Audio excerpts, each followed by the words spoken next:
Welcome to Sri fiber news. నేను మల్లిక. ముందుగా headlines. Visakha CII summit చరిత్ర తిరగరాసేలా సూపర్ హిట్ అయిందన్న ముఖ్యమంత్రి చంద్రబాబు. 2019 నుండి 2024 వరకు గత ప్రభుత్వ హయాంలో రాష్ట్రానికి చీకటి పాలన సాగిందని ఆగ్రహం. ఎర్రచందనం స్మగ్లర్లకి ఉప ముఖ్యమంత్రి పవన్ కళ్యాణ్ హెచ్చరికలు. ఎర్రచందనం చెట్లను తాకటానికి ఎవరూ ధైర్యం చేయకుండా భయం పుట్టిస్తామని వెల్లడి. ఆత్మ నిర్భర క్వాంటం ఆంధ్రప్రదేశ్ స్వదేశీ క్వాంటం స్టాక్ నిర్మాణం అనే అంశంపై చర్చలో పాల్గొన్న మంత్రి నారా లోకేష్. క్వాంటం రంగంలో ప్రపంచంలోనే భారత్ టాప్లో నిలుస్తోందని వ్యాఖ్య. విశాఖ సిఐఐ సమ్మిట్ చరిత్ర తిరగరాసేలా సూపర్ హిట్ అయిందని ముఖ్యమంత్రి చంద్రబాబు హర్షం వ్యక్తం చేశారు.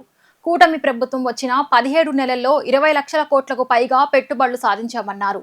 విశాఖ వేదికగా జరిగిన 30వ సిఐఐ 2 రోజుల భాగస్వామ్య సదస్సులో 613 ఒప్పందాల ద్వారా 13.25 లక్షల కోట్ల పెట్టుబడులు సాధించామని ఆయన వెల్లడించారు. సిఐఐ సమితి ముగింపు అనంతరం ముఖ్యమంత్రి చంద్రబాబు మీడియాతో మాట్లాడుతూ గత ప్రభుత్వ హయాంలో 2019 నుండి 2024 రాష్ట్రానికి చీకటి పాలన అని ధ్వజమెత్తారు. పరిశ్రమల్ని ప్రోత్సహించకుంటే ఎలాంటి దుష్ఫలితాలు ఉంటాయో గత 5 ఏళ్లు చూశామన్నారు. దెబ్బతిన్న బ్రాండ్ ఏపీని పునరుద్ధరిస్తున్నామని తెలిపారు. Is of doing business gear మార్చి స్పీడ్ ఆఫ్ డూయింగ్ బిజినెస్ వైపు ప్రయాణిస్తున్నామని వెల్లడించారు. గత ప్రభుత్వ విధానాలు మరెప్పుడూ పునరావృతం కాకూడదనే ఎక్స్కో అకౌంట్ ప్రవేశపెడుతున్నట్లు చెప్పారు. ఎన్నికల ముందు 5 ఏళ్లలో 20 లక్షల ఉద్యోగాలు హామీ ఇచ్చామని, ఇప్పటి వరకు చేస్తున్న ఒప్పందాల ద్వారా 25 లక్షల ఉద్యోగాలు హామీ ఇస్తున్నామని తెలిపారు. దగ్గర 17 నెలలైంది ప్రభుత్వం వచ్చి. ఈ 17 నెలల ప్రభుత్వంలో 20 లక్షల ప్లస్ ఇన్వెస్ట్మెంట్స్ ని అట్రాక్ట్ చేయగలిగాం. ఇప్పుడు ఒక్క ఈ కాన్ఫరెన్స్ లో మాత్రం ఈ సబ్మిట్ లో మీరు చూస్తే 613 ఎంఓయూలు చేశారు. 13,25,000 కోట్ల రూపాయల పెట్టుబడులు వచ్చాయి. 16,31,000 మందికి ఎంప్లాయ్మెంట్ వచ్చే అవకాశం ఉంది. ఇంకొక విషయం మీరందరూ గుర్తుపెట్టుకోవాలి, 1924 ఎందుకంటే ఒకసారి రెఫరెన్స్ కూడా ఉండాలి. 1924 ఒక బ్యాడ్ పీరియడ్. ఇండస్ట్రీని ప్రమోట్ చేయకపోతే పోవచ్చు, కానీ ఇండస్ట్రీని డిమాలిష్ చేయడం, అవమానాలు చేయడం, చాలా మందిని ఆ ఫ్యాక్టరీస్ మూసేట్టుగా చేయడం. ఈరోజు మీరు ఈ గవర్నమెంట్ లో స్పీడ్ ఆఫ్ డూయింగ్ బిజినెస్, ఒకప్పుడు నేను తెలుగుదేశం 14-19లో ఈజ్ ఆఫ్ డూయింగ్ బిజినెస్ లో వీఆర్ నెంబర్ 1. ఇప్పుడు ఈజ్ ఆఫ్ డూయింగ్ బిజినెస్ నుంచి గేర్ మార్చి స్పీడ్ ఆఫ్ డూయింగ్ బిజినెస్ పోతున్నాం. దీనివల్ల ఒక కాన్ఫిడెన్స్ వచ్చింది. రెండోది, నిన్నే మీరు చూస్తే సింగపూర్ లాంటి గవర్నమెంట్, మోస్ట్ క్రెడిబుల్ ఇంటిగ్రిటీ ఉండే గవర్నమెంట్ అనవసరంగా వాళ్ళతో గొడవ పడితే మనమే వెళ్లి వాళ్ళకందరికి కూడా రికార్డు స్ట్రైటన్ చేశాం. ఒక విశ్వసనీయత పైన వచ్చారు, నమ్మకం పైన వచ్చారు. వాళ్ళని చేస్తే మళ్ళా మనం పోయి చెప్పాం. ఇప్పుడు వచ్చారు, అమరావతిలో ఇన్వాల్వ్ కావడం లేదు, కానీ వాళ్ళకుండే నాలెడ్జ్ని మొత్తం షేర్ చేయడం, కెపాసిటీ బిల్డ్ చేయడం, బెస్ట్ ప్రాక్టీసెస్ మనకి ఇవ్వడం. దీనికి ఒక మన ప్రభుత్వం, వాళ్ళ ప్రభుత్వం అఫీషియల్ కమిటీ, పొలిటికల్ కమిటీ వేసుకుని ముందుకు పోయే పరిస్థితికి వచ్చాం. ఇవన్నీ కూడా బ్రాండ్ ఏపీ దెబ్బతినింది. ఇలాంటివన్నీ రివైవ్ చేసి మళ్లీ ఈ రోజుకి మీరు చూస్తే దగ్గర 21 లక్షల ప్లస్ పెట్టుబడులు వచ్చే పరిస్థితికి వచ్చింది. దీనివల్ల దగ్గర మీకు ఎంప్లాయ్మెంట్ కూడా చూస్తే మాక్సిమం రాష్ట్రంలో 16-8 24 లక్షల ఉద్యోగాలు వచ్చే పరిస్థితికి వచ్చాం. ఇది బిగినింగ్ మాత్రం. అందుకే ఈరోజు ఇంకొక నిర్ణయం చేశాం, అది కూడా ఎస్క్రో అకౌంట్. ప్రభుత్వం యొక్క విశ్వసనీయత దెబ్బతీసినప్పుడు కొంతమంది, చాలా మంది ఈ ప్రభుత్వ విధానాల వల్ల, గడిచిన ప్రభుత్వం యొక్క విధానాల వల్ల డీఫంక్ట్ అయిపోయారు, డిఫాల్ట్ అయిపోయారు, దివాలా తీసే పరిస్థితికి వచ్చారు. ఇలాంటివి ఇంకెప్పటికీ జరగకూడదు, మళ్ళా ఒక విశ్వాసం కలిగించాలనే ఉద్దేశంతో ఎస్క్రో అకౌంట్ ప్రవేశపెడుతున్నాం. ఇంకొక పక్కన సావరిన్ పవర్స్ ఇస్తున్నాం. అంటే అవసరమైతే ప్రత్యేకమైన చట్టం తీసుకొచ్చి సావరిన్ పవర్స్ కూడా పెడతాం. అంటే ఏ వ్యక్తి కూడా ప్రభుత్వంలో ఉన్నప్పుడు కస్టోడియన్ తప్ప ఇష్టానుసారంగా చేసి ప్రజల జీవితాలతో ఆడుకోవడానికి వీల్లేదు. అది కూడా చేయబోతున్నాం. రాష్ట్రంలోని శేషాచలం అడవుల్లో లభ్యమయ్యే ఎర్రచందనం చెట్ల అక్రమ నరికివేత, రవాణాను నివారించేందుకు త్వరలో ఆపరేషన్ కగార్ తరహా ప్రత్యేక పూర్తిస్థాయి ఆపరేషన్ ప్రారంభించనున్నట్లు ఉప ముఖ్యమంత్రి అటవీ శాఖ మంత్రి పవన్ కళ్యాణ్ ప్రకటించారు. మళ్లీ ఎర్రచందనం చెట్లను తాకటానికి ఎవరూ ధైర్యం చేయకుండా స్మగ్లర్లలో భయం పుట్టిస్తామని హెచ్చరించారు. ఎర్రచందనం చెట్ల అక్రమ నరికివేతపై ఉప ముఖ్యమంత్రి పవన్ కళ్యాణ్ సోషల్ మీడియా వేదికగా స్పందించారు. ఈ సందర్భంగా ఆయన మాట్లాడుతూ శేషాచలం కేవలం అడవి మాత్రమే కాదని 7 కొండలతో ఉన్న శ్రీ వెంకటేశ్వర స్వామి పవిత్ర నివాసమని పేర్కొన్నారు. ఇటీవల మంగళగిరిలోని ఎర్రచందనం డిపో గొడౌన్లలో తనిఖీ చేసినప్పుడు కొన్నేళ్లుగా జరిగిన దోపిడీకి ఒక భయంకరమైన సాక్ష్యాన్ని చూసినట్లుందని అన్నారు. అది ఒక నిశ్శబ్ద శ్మశాన వాటిక. దాదాపు 2.6 లక్షల దుంగలు ఉన్నాయి. ఈ దొంగతనం విలువ 5,000 కోట్లు ఉండవచ్చు. ఇది రాష్ట్ర ఖజానా నుండి మన జాతీయ భవిష్యత్తు నుంచి నేరుగా దొంగిలించిన సొత్తు. ఇది మన ప్రజలకు చెందిన డబ్బు. రోడ్లు, పాఠశాలలు, ఆసుపత్రులు నిర్మించాల్సిన సొమ్ము అని పవన్ పేర్కొన్నారు. కొంతమంది అటవీ భూములను అంత సులువుగా ఎలా ఆక్రమించగలరు? గతంలో వ్యవస్థాగతమైన వైఫల్యం, రాజకీయ సంకల్పం లేకపోవడం వల్ల యథేచ్ఛగా ఎర్రచందనం చెట్లు నరికివేత, అక్రమ రవాణా జరిగిందని అన్నారు. దోషులందరూ చట్టాన్ని, దాని పర్యవసనాలను ఎదుర్కొనే సమయం వచ్చిందని స్పష్టం చేశారు. స్మగ్లర్లు, కింగ్ పిన్లు ఈ అక్రమ వ్యవహారంలో పాల్గొన్న అందరినీ గుర్తిస్తున్నామని, వారిని అరెస్ట్ చేయటమే కాదు, అటవీ చట్టం కింద వారి ఆస్తుల్ని స్వాధీనం చేసుకుంటామని, శేషాచలం పవిత్రతను కాపాడతామని పవన్ స్పష్టం చేశారు.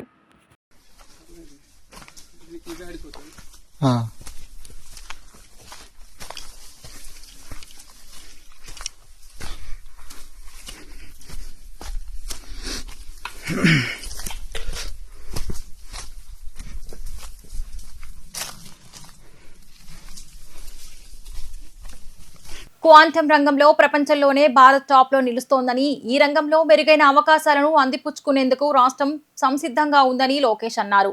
Quantum computer, software development, talent, నమ్మకం అనే 4 పిల్లర్లపై అమరావతి క్వాంటం వ్యాలీ ఆధారపడి ఉందని చెప్పారు. అంతర్నిర్భర్ క్వాంటం ఆంధ్రప్రదేశ్లో స్వదేశీ క్వాంటం స్టాక్ నిర్మాణం అనే అంశంపై నిర్వహించిన చర్చలో మంత్రి నారా లోకేష్ మాట్లాడారు. ఈ సందర్భంగా క్వాంటం పాలసీ 2025ను ఆవిష్కరించారు. ఈ సందర్భంగా ఆయన మాట్లాడుతూ, ఏదైనా అమలు చేయాలంటే ముందు ఒక కల ఉండాలని, మేం కలలు కనటమే కాదు వాటిని సాకారం కూడా చేస్తామని అన్నారు. అందుకే దేశంలోనే తొలిసారిగా quantum mission action plan, road map రూపొందించామని అన్నారు. అమరావతిలో ఏర్పాటు చేయనున్న క్వాంటం వ్యాలీకి 4 మూల స్తంభాలు ఉన్నాయని, అవి క్వాంటం కంప్యూటర్ ఏర్పాటు, సాఫ్ట్వేర్ అభివృద్ధి, ప్రతిభావంతులైన ఎకోసిస్టమ్ నిర్మాణం, హార్డ్వేర్ తయారీ అని వివరించారు. Be in presence of such an amazing panel, and I actually look forward to hearing from all of you. All I can say is that first you need to dream before you can execute. In Andhra Pradesh we not only dream but we also execute, and that is why we are one of the very first states to have a quantum mission, an action plan, a roadmap that can actually deliver on government of India's vision. Our entire quantum valley in Amravati is centered around 4 pillars. The first one, of course, being deployment of the actual quantum computer and then building out the entire use cases and the research that is required. The second bit is, of course, the entire software development around it. Third is the talent ecosystem, which is what I think Pradyumna quite eloquently put it together. And the fourth part, highly ambitious, which is the hardware manufacturing. I believe that India can do it and do it right. And I believe Andhra Pradesh as a state can lead this entire initiative from the front. So as I said, full disclaimer, so when our Chief Minister, Mr. Naidu stated that quantum mission and we want to bring the quantum computer, I actually went to ChatGPT. I said, give me a 2-page note on what exactly is a quantum computer, what should be a mission. So that is the kind of knowledge that I have about this particular sector. But true to being a Stanford MBA, I use ChatGPT effectively and then putting it all together and actually creating a mission now. So we're really excited and I look forward to hearing from the panelists here on what we can do as policymakers, as politicians, and how the entire mission can actually result in tangible outcomes in the grassroots level, and how this would really transform not just Andhra but India standing globally, and in this particular sector actually make India number 1. Thank you. గిరిజనుల అభివృద్ధి కోసం MP Kesineni Sivanath ఏకొండూరులో ఒక skill development సెంటర్ను ఏర్పాటు చేయనున్నట్లు ఎన్టీఆర్ జిల్లా గిరిజన సంక్షేమాధికారి ఎం funny Dhurjati చెప్పారు. గిరిజనుల ఉపాధి కల్పన కోసం ప్రభుత్వం అందించే అవకాశాలను అందిపుచ్చుకోవాలని సూచించారు. బీర్సా ముండా విద్య నేర్చుకోవడం చాలా కష్టపడ్డారని, ఆయన స్ఫూర్తితో గిరిజనుల విద్యార్థులను ఉన్నత విద్య వైపు ప్రోత్సహించాలని కోరారు. స్వాతంత్ర సమరయోధుడు ఆదివాసుల ఆరాధ్య దైవం ఆత్మగౌరవ పతాకమైన బిర్సా ముండా జయంతి కార్యక్రమం ఎంపీ కేశినేని శివనాథ్ సహకారంతో ఎన్టీఆర్ జిల్లా గిరిజన సంక్షేమ శాఖ ఆధ్వర్యంలో గురునానక్ కాలనీలో విజయవాడ పార్లమెంట్ కార్యాలయం ఎన్టీఆర్ భవన్లో జరిగింది. ఈ కార్యక్రమానికి టీడీపీ నాయకులు, నేషనల్ కమిషన్ మెంబర్ మాదిగాని గురునాథం అధ్యక్షత వహించగా ఎన్టీఆర్ జిల్లా గిరిజన సంక్షేమ అధికారి ఎం ఫణి దూర్జటి ముఖ్య అతిథిగా హాజరయ్యారు. ముందుగా బిర్సా ముండా చిత్రపటానికి నాయకులు పూలమాలలు వేసి నివాళులర్పించారు. ఈ సందర్భంగా ఎన్టీఆర్ జిల్లా గిరిజన సంక్షేమ అధికారి ఎం ఫణి దూర్జటి మాట్లాడుతూ గిరిజనుల అభివృద్ధి కోసం తమ శాఖ ఎప్పుడూ ముందుంటుందన్నారు. గిరిజనులు ఉపాధి కల్పన కోసం ప్రభుత్వం అందించే అవకాశాలను అందిపుచ్చుకోవాలని సూచించారు. జనజాతీయ గౌరవ దినోత్సవ వేడుకల ముగింపు సందర్భంగా బిర్సా ముండా జయంతి కార్యక్రమం ఎంపీ కేశినేని శివనాథ్ కార్యక్రమంలో నిర్వహించుకోవడం ఆనందంగా ఉందన్నారు. అనంతరం మాదిగాని గురునాథం మాట్లాడుతూ బిర్సా ముండా తాను చదువుకునే రోజుల్లోనే ఆదివాసీ హక్కుల కోసం ఉద్యమాన్ని నడిపి వారికి ఆరాధ్య దైవంగా మారాడని, ఆయన పోరాట యోధుడంటూ కొనియాడారు. బిర్సా ముండా ఒక వర్గానికి మాత్రమే సొంతం కాదని జాతీయ సంపద అన్నారు. అలాగే బిర్సా ముండా ఆదివాసుల హక్కుల కోసం పోరాడిన విధానాన్ని తెలియపరచడంతో పాటు బ్రిటిష్ పాలకుల అధిక పన్నులపై ఎదురు తిరిగిన ధీరుడు బిర్సా ముండా అని చెప్పారు. బిర్సా ముండా ఆదివాసుల్లో తీసుకువస్తున్న ఐకమత్యం చూసి బ్రిటిష్ పాలకులు ఆయన్ను అరెస్ట్ చేసి విషప్రయోగంతో హతమార్చారని తెలిపారు. 25 ఏళ్లైనా రాకముందే బ్రిటిష్ పాలకులపై పిడికిలి బిగించిన బిర్సా ముండా ధైర్య సాహసాల స్ఫూర్తిని భావితరాలకు అందించాలనే ఉద్దేశంతో ప్రధానమంత్రి నరేంద్ర మోదీ నవంబర్ 15వ తేదీని జన్ జాతీయ గౌరవ్ దివస్గా ప్రకటించడం జరిగిందన్నారు. జనజాతీయ గౌరవ దివస్ వల్ల ప్రాచుర్యం లేని గిరిజన చరిత్రకు ప్రాధాన్యత లభించిందన్నారు. గిరిజన విద్యావేత్త డాక్టర్ జ్యోతిరావు నాయక్ మాట్లాడుతూ గిరిజనుల్లో హయ్యర్ ఎడ్యుకేషన్ శాతం చాలా ఉందన్నారు. 10వ తరగతి ఇంటర్ వరకు చదివిన తర్వాత పై చదువులు కొనసాగించడం లేదని, ప్రభుత్వం అధికారులు ఈ అంశంపై దృష్టి పెట్టి గిరిజన విద్యార్థులు ఉన్నత చదువులు పూర్తి చేసే విధంగా కృషి చేయాలన్నారు. బిర్సా ముండా విద్య నేర్చుకోవడం చాలా కష్టపడ్డారని, ఆయన స్ఫూర్తితో గిరిజన విద్యార్థులను ఉన్నత విద్య వైపు ప్రోత్సహించాలని కోరారు. బిర్సా ముండా జయంతి ఉత్సవాల సందర్భంగా వాళ్ళందరి గురించి మననం చేసుకుంటూ వాళ్ళ యొక్క అంశాలని ప్రజల్లోకి తీసుకెళ్ళడం కోసం చేస్తున్నటువంటి ప్రయత్నంలో భాగమే ఈ రోజున ఈ కార్యక్రమానికి జిల్లా ట్రైబల్ వెల్ఫేర్ ఆఫీసర్ గారు పణి గారు వారు ఇక్కడ ఎంపీ గారి ఆఫీసులో ఈ రోజున కేశినేని శివనాథ్ చిన్ని గారి యొక్క చేతుల మీద జరగాల్సినటువంటి కార్యక్రమాన్ని ఇక్కడ ఆఫీసులో పెట్టి చాలా ఘనంగా గిరిజనుల్ని లాస్ట్ బట్ నాట్ లీస్ట్ అని ఇక్కడ కార్యక్రమాన్ని జరిపించడం కోసం కార్యక్రమం తీసుకొని ఒక్క అంశం మీకు మీ ముందుంచాల్సినటువంటి బాధ్యత మనందరి మీద ఉంది. తను చదువుకుంటూ వివక్షతకు గురవుతూ బ్రిటిష్ వాళ్ళు పెట్టేటువంటి అనేక కష్టాలు, మహిళలకి అక్కడ వాళ్ళ యొక్క మాన ప్రాణాలను దోచుకుంటూ ఆర్థిక పరిపుష్టి లేకుండా శ్రమే పెట్టుబడిగా పెట్టినటువంటి ఈ గిరిజనుల యొక్క శ్రమను దోచుకుంటూ ధిక్కార స్వరంతో వాళ్ళు పీచమడుస్తున్నటువంటి నేపథ్యంలో ఒక సూర్యుడిగా బయటకు వచ్చాడు. వచ్చి విల్లంబులు చేత్తో పట్టుకొని తను 19వ ఏట దాకా జర్మన్ స్కూల్లో చదువుకున్నాడు. అక్కడ ఉన్నటువంటి మిషనరీ స్కూల్స్ను కూడా వ్యతిరేకించాడు. అదేవిధంగా బ్రిటిష్ వ్యవస్థను కూడా అతను కూలదోయటం కోసం టానాల మీద దాడి చేశాడు. అక్కడ ఉన్నటువంటి బ్రిటిష్ వ్యవస్థల మీద దాడి చేశాడు. అక్కడ ఉన్నటువంటి ముర్మా ఫ్యామిలీ, ఈ యొక్క బిర్సా ఫ్యామిలీ, అక్కడ ఉన్నటువంటి గతంలో పనిచేసినటువంటి ఒక పెద్ద రాణిగారు ఉన్నారు, వారు కూడా ఆత్మహత్య చేసుకున్నారు. అంటే బ్రిటిష్ వాళ్ళ చేతుల్లో చనిపోవడం ఇష్టం లేక వారందరూ ఏదైతే గంటం దొర కానీ ఇక్కడ ఉన్నటువంటి అల్లూరు సీతారామరాజు సంబంధించినటువంటి మన మన్యంలో పనిచేసినటువంటి యుద్ధ వీరులు వీళ్ళంతా కూడా గిరిజన జాతికి సంబంధించినటువంటి మహామహులు. వీళ్ళు ఆ రోజున 19వ ఏట నుంచి తన ఉద్యమాన్ని నేపథ్యంలో పోరాటం చేస్తూ అక్కడ 25 ఏళ్లకి అసూలు బాశాడు. భగత్ సింగ్ లాగా బ్రిటిష్ వాళ్ళు ఎవరైతే ఉరికమ్మ ఎక్కించి ఉరి తీశారో అదేవిధంగా 1900 సంవత్సరంలో బిర్సా ముండా గారిని అక్కడ విషమిచ్చి చంపేశారు జైల్లో. భగవాన్ శ్రీ బిర్సా ముండా వారి 150వ జయంతి వేడుకల్ని ఈరోజు మనం గౌరవనీయ మన పార్లమెంట్ సభ్యులు కేశినేని శివనాథ్ గారి కార్యాలయంలో మనం ఈరోజు జరుపుకుంటున్నాం.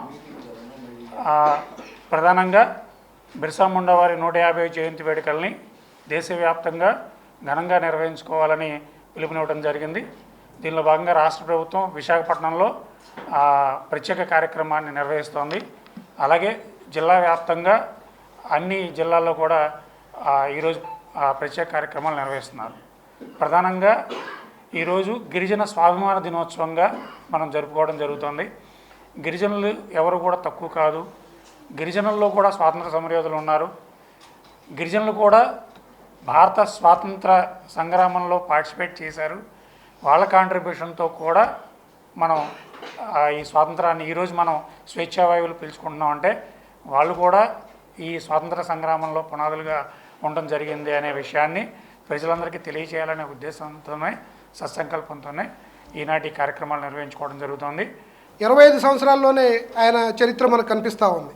అంటే యుక్త వయసులోనే దేశం కోసం ఆ రోజు ఆయన పోరాటం చేయడము, ముఖ్యంగా గిరిజనుల్ని ఐక్యం చేయడానికి అక్కడ జార్ఖండ్లో ఆయన చేసిన పోరాటాన్ని మనం స్ఫూర్తిగా తీసుకోవాలి. అంటే ఇక్కడ చూస్తే ఏంటంటే ఆయన ఆ రోజుల్లో విద్య నేర్చుకోవడం కోసం చాలా కష్టపడి ఉన్నారు. మిషనరీ స్కూల్స్లో ఆయన జాయిన్ అవ్వడం, మిషనరీ స్కూల్లో జాయిన్ అయ్యే సందర్భంలో ఆయన్ని క్రిస్టియన్గా మార్చడం అవన్నీ జరిగినాయి. తర్వాత ఆయన కొంత తెలివితేటలు నేర్చుకొని మతం మార్చుకోవడం అనేది కరెక్ట్ కాదు విద్య కోసం అని చెప్పేసి బయటకు వచ్చి గిరిజనులను ఐక్యం చేసి ఆయన పోరాటం చేసి విజయాన్ని సాధించారని చెప్పుకోవాలి. సో ఇప్పుడు మనం చేయాల్సింది ఏంటంటే ఆయన ఇచ్చిన స్ఫూర్తిని మనం ముందుకు తీసుకెళ్ళి, ముఖ్యంగా గిరిజనుల్లో విద్యాశాతం చాలా తక్కువ ఉంది. అంటే అక్షరాస్యత ఉన్నా కూడాను 10వ తరగతి 12వ తరగతి ఇంటర్మీడియట్ వరకే ఉన్నారు, డ్రాప్ అవుట్స్ ఎక్కువ మంది ఉన్నారు. హైయర్ ఎడ్యుకేషన్ పర్సంటేజ్ చూసుకుంటే కనుక బిలో 1% ఉంది.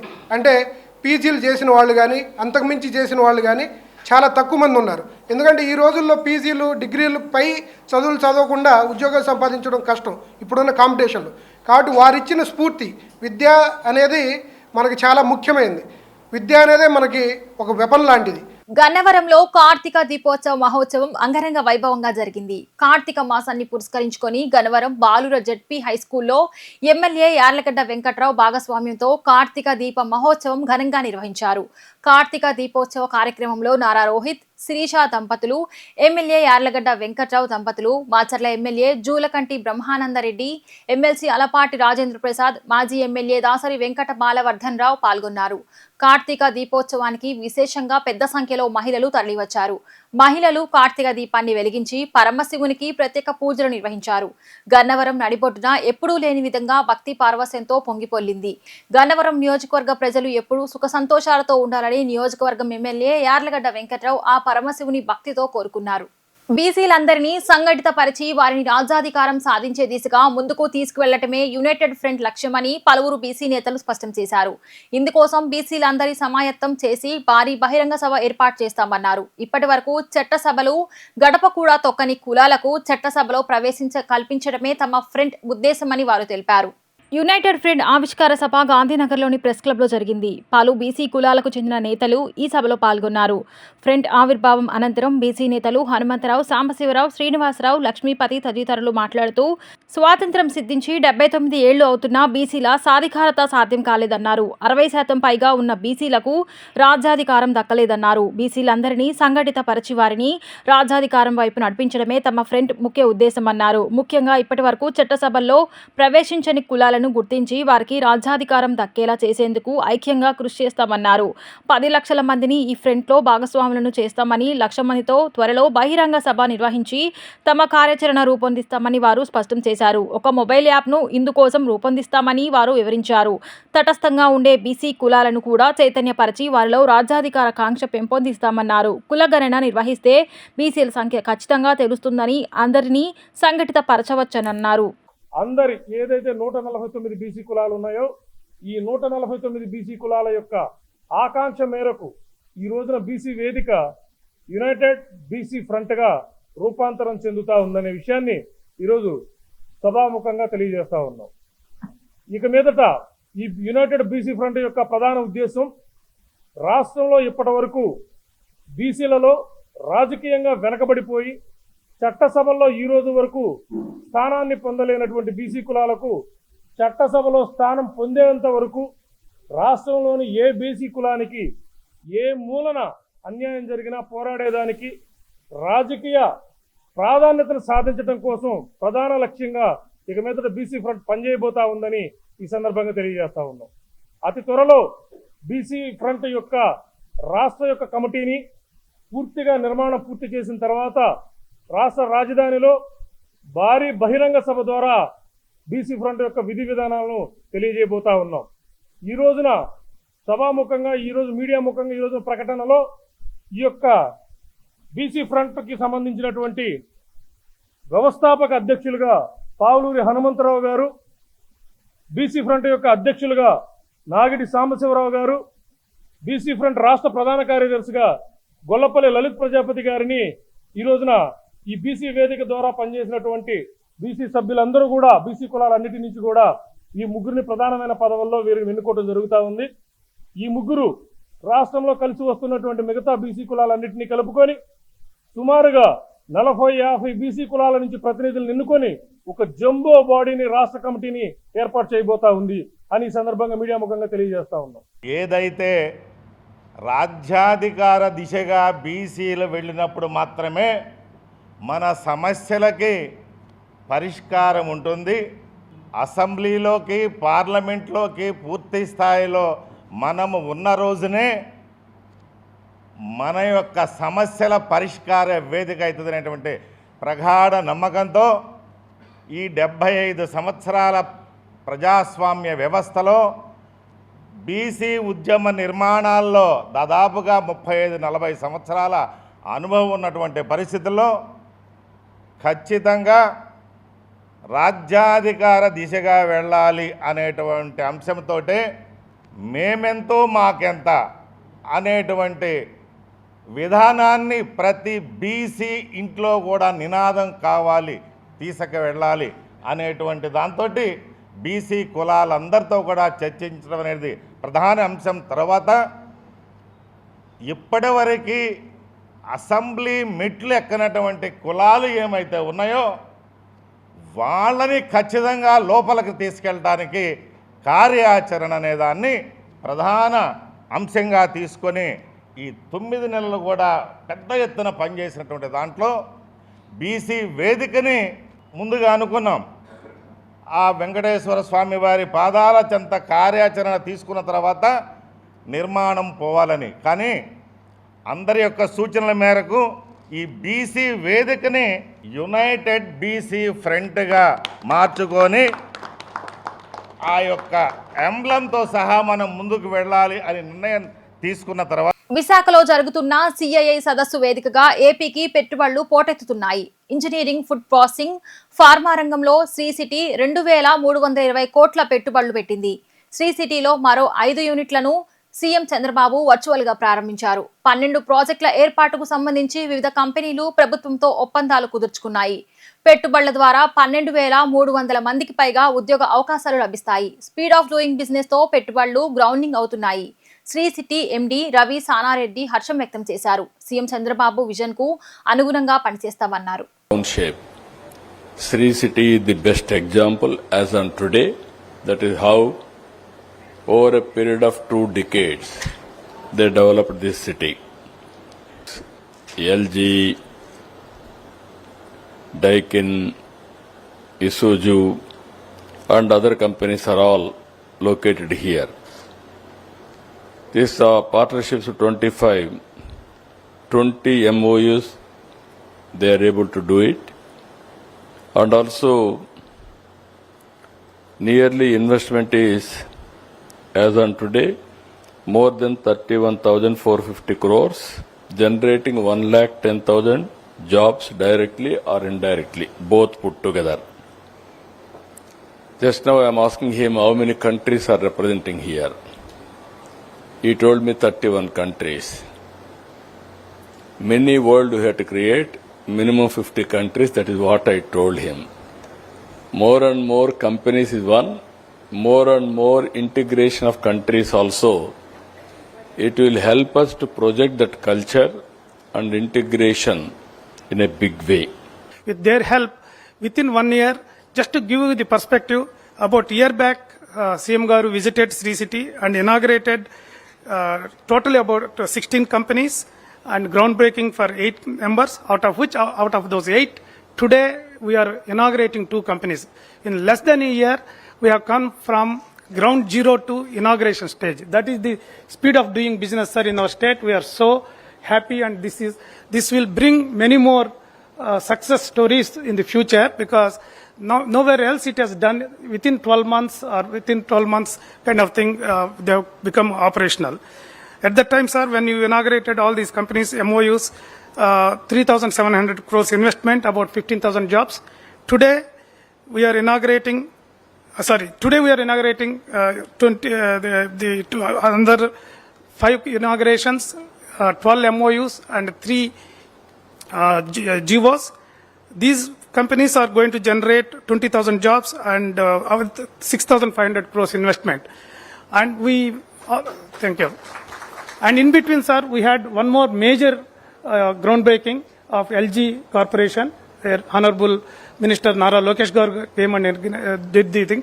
That has become an international story, and we are so happy that the Andhra Pradesh-based industry has rewritten all the records in the IPO listing. Vijayawada నగరంలో ప్రముఖ electronic బైక్ల brand Ultraviolette space station ను ప్రారంభించింది. Progressive wheels భాగస్వామ్యంతో ఏర్పాటు చేసిన ఈ నూతన అత్యాధునిక షోరూమ్ ను అల్ట్రా వైలెట్ సీఈఓ సహక వ్యవస్థాపకుడు నారాయణ్ సుబ్రహ్మణ్యం ప్రారంభించారు. ఈ సందర్భంగా అల్ట్రా వైలెట్ సీఈఓ సహక వ్యవస్థాపకుడు నారాయణ్ సుబ్రహ్మణ్యం మాట్లాడుతూ స్మార్ట్ సిటీగా ఎంపికైన విజయవాడ నగరంలో తమ నూతన యూవీ స్పేస్ స్టేషన్ ప్రారంభించడం ఆనందంగా ఉందన్నారు. విజయవాడ పరిసర ప్రాంతాల ప్రజలకు అత్యాధునిక కాలుష్య రహిత ఎలక్ట్రికల్ వాహనాలను అందించేందుకు తాము సిద్ధంగా ఉన్నామని చెప్పారు. విజయవాడలోని నూతన షోరూంలో X47 cross over, F77 super street, F77 MACH2 వాహనాలు అందుబాటులో ఉన్నాయని వివరించారు. ఆసక్తి గల కస్టమర్లు తమ షోరూంను సందర్శించి టెస్ట్ డ్రైవ్ చేసి అద్భుతమైన అనుభూతిని పొందగలరని కోరారు. ఈ కార్యక్రమంలో Ultraviolette business and sales విభాగం senior vice president Gajanan Umarekar, Progressive Wheels సంస్థ నిర్వాహకులు దినేష్ కుమార్, గుర్కుపూటి, అడుసుమిల్లి ధీరజ్, నాగ్ తదితరులు పాల్గొన్నారు. अल्ट्रा वायलेट कंपनी का विजयवाड़ा में ये पहला शोरूम है. We are very happy.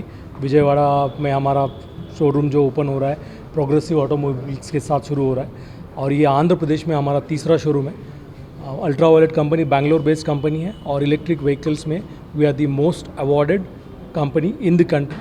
और हमारा जो रिसेंटली लॉन्च X47 मॉडल है उसका टेक्नोलॉजी रडार टेक, उसमें जो डैश कैमरा और ऑनबोर्ड चार्जर है, ये टेक्नोलॉजी के साथ ये बाइक विजयवाड़ा में भी अभी अवेलेबल है. जो बाइक यूरोप के रास्ते में आपको मिलती है, हमने यूरोप में भी 10 कंट्री में ये कंपनी की बाइक अवेलेबल है, वही बाइक आज విజయవాడ की కస్టమర్స్ को भी అవైలబుల్ ఉంది. దినేష్ అండ్ ధీరజ్ మేము ఇద్దరం కలిసి ఇవాళ విజయవాడలో అల్ట్రా వైలెట్ షోరూమ్ లాంచ్ చేశామండి. అల్ట్రా వైలెట్ షోరూమ్ లాంచ్ అయినందుకు ఇవాళ మాకు చాలా ఆనందంగా ఉంది. అల్ట్రా వైలెట్ టీమ్కి అందరికీ, అల్ట్రా వైలెట్ స్టాఫ్ అందరికీ సపోర్ట్ చేసినందుకు ధన్యవాదాలు. బేసిక్గా ఇవాళ రీసెంట్గా లాంచ్ అయిన X47 మోడల్ గురించి డిస్కస్ చేస్తున్నాం అందరము. X47 మోడల్ వచ్చేసి 323 కిలోమీటర్ రేంజ్ వస్తుంది. Radar technology, dash cam technology ఉన్నది. మోస్ట్ అడ్వాన్స్డ్ టెక్నాలజీ బైక్ అనమాట.